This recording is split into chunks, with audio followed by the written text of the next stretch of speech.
များကမြတ်မှုတော်ကိုယူသွခဲ့သူငါတကယ်ချင်းပြမိတ်ဆက်တော့လေဘာမှမဖြစ်သူပါဒီလိုချင်တော့ပြောပါပြောချင်တာမင်းရဲ့သဘောထားတိုင်းဘာလို့ဖြစ်စေပါမရှောင်လွယ်နိုင်ခဲ့ပါငါမနှိုးမိဆွဲလန်းခဲ့တကယ်ချင်းထပ်ဖို့ပြီးငါယူသွခဲ့ရဲ့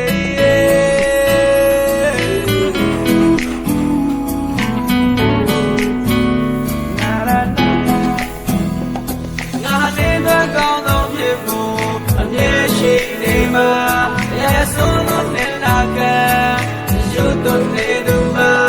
ငါနေနဲ့မြဲတမ်းချီခဲ့ဘာမှပြမလာပါနောက်ဆုံးကြတော့ငါနေတွေ့ကြတော့ very deep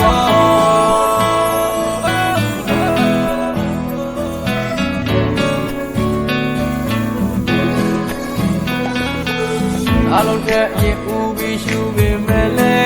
ငါတို့ဘာမှမတူမင်းရဲ့ပြောပြလာရင်မထက်စု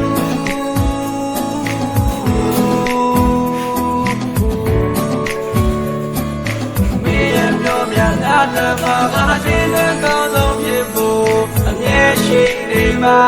ရဲ့ဆို